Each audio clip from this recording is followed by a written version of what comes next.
Okay, Power English class. So we're powering up. Our batteries needed to be recharged, and sometimes you're just not sure what to say.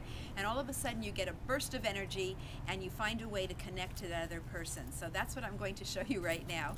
Oh, and Elvis is you have to be prepared for every circumstance. So there's just no way that you can know in advance exactly what you're going to need to do. So here's my quick tips. It's never about what you need to accomplish. It's always about what the benefit is going to be to that other person. So each time a new person comes your way, start thinking about what is it that that person might need, and listen intently to their conversation for your clue. So for example, I'm going to show you something very interesting that I'm working with. I have a new business, and the only desire that I have is to share my new business with people because I think it's so marvelous what I'm doing. But I can't really just walk up to someone and tap them on the shoulder and say, hey, I want to tell you about my new business. What's in it for that person? Why would they even want to listen to me? So I listen to the conversation that we've started, and I look for the point at which I can make my entry. So for example, when I started my new business, my husband and I went out to breakfast. And at the end of the meal, the manager of the restaurant came over to our table. Now, we know the restaurant manager, and she said to me, so, since the last time I saw you, what's new? What have you been doing? What a perfect point for me to jump in and say, oh my goodness, I'm so glad you asked. Whatever the question is, just repeat it back to them. I'm so glad you asked. And I use that as my opportunity to say, I can't wait to tell you about what I'm doing. And she said, really, just from the excitement, not knowing what it was, she already was interested. So what I replied was, well, I'm marketing an energy product. And this was all new to me. I wasn't exactly sure what to say. So I said, okay, well, I'm marketing an energy product. Oh, really? What kind of energy? Because I could be talking about fuel. I could be talking about food. She really didn't know what it was. So I'm marketing these energy products, and so I asked her, have you ever heard of zero-point energy? Because most people haven't. So I know that by asking her a question about something that's not common knowledge, she's going to have to ask me back a question. Well, no, what is that? Now that she's asked me what it is, now I've just been given permission to tell her about my new business. So you see how easy that was? And so I told her, I started going into the science behind zero-point energy, which could get a little boring because she's sitting there and thinking, well, what's in it for me? Why do I care? Why do I want to know? So I explained how when people who, like her, a restaurant manager, has very long days, because I knew from the restaurant that she works very long days and she might be tired, here's a way that the benefit to her would be to replenish herself, to rejuvenate herself, to take away her sore feet, to take away her aches and pains. So right away I brought it down to what would be important to her.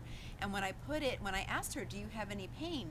Are you tired at the end of the day? I knew she was going to say yes, because most of us have some kind of an ache or pain, and then I took that as an example of where I could show her how my product would help her.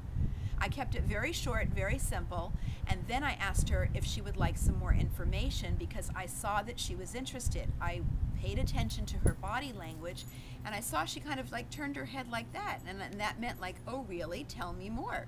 So I asked her if she wanted more information, and from there I said, give me your email address and I'm going to send you some more information. So that was one way that we started the conversation, and I was very excited because I saw that it worked, that people were interested in what I had to say. And so that's what I always think. People are going to be interested. I assume that people are already interested in what I have to say, and I just think of a way to make it personal for them. So the next place that we went to the phone store. The battery on my phone had died, and so we went into the Verizon store, and a nice young salesman came up to us, and I noticed in talking to him, I'm looking for something very positive to always start the conversation with, and I noticed in speaking with him that he was very good at overcoming all of our objections and answering our questions. And so I just reflected that back to him, just like I said it to you. You're excellent at handling all of the questions that we have. Do you do this full time? I wanted to know, was he trained or was he just really natural at it? And he said, no, I do this part time and I go to school. Well, my next question was, What are you studying? And all I'm looking for in my questions is a point at which I can find something important to him to jump in to introduce what it is that I do. So I'm not going to put myself first. I'm going to let him share until I find that point. And so what came out of that was that he was a student, and what is he studying? He's studying organizational development. So I know what that is, but I asked him, what does that mean to you? And he said, I'm looking for a place where I can come in and lead my own group of people and help to develop them. Oh, really? Well, may I tell you about what I'm doing? I have a business where we're doing exactly that. Whatever I hear that they are looking for, I say, I have a business that does exactly that. You have to be a little bit quick on your feet to think of it. But I said, I have a business where people can come in and you can build your own organization. Really? Well, how do you do that? Well, I do it by marketing energy products. And the company that I work for really believes in the value of promoting and developing their people. Is that something that would interest you? So all I'm doing is taking what he's told me, I'm turning it around, and then I'm showing him how I'm able to help him accomplish that. Then I asked him the question that I knew he would not know the answer to.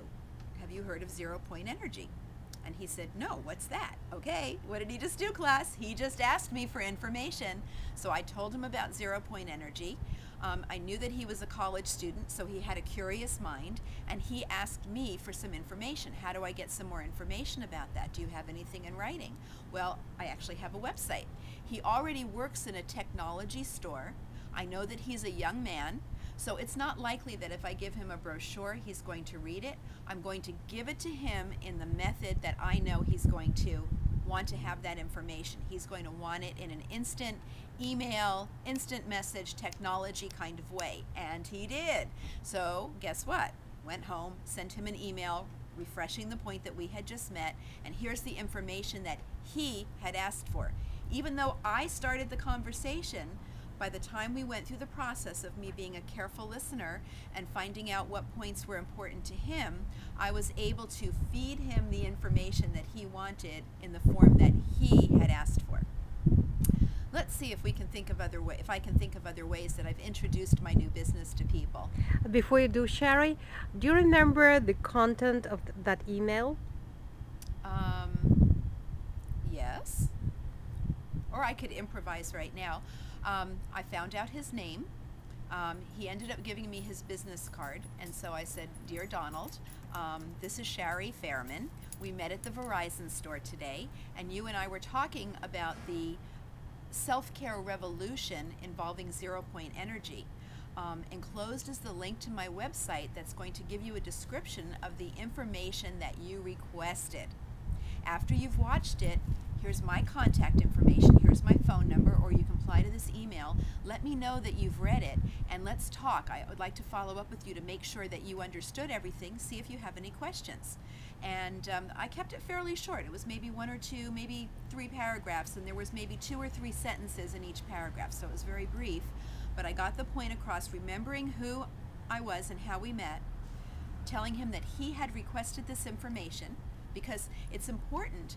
If I just assume that he's going to want this information without getting his permission, he may not pay any attention to my email. So I have to refresh his memory that he requested this information, and then I give him the method for which he can follow up so that he can take some action. And I put my contact information in there.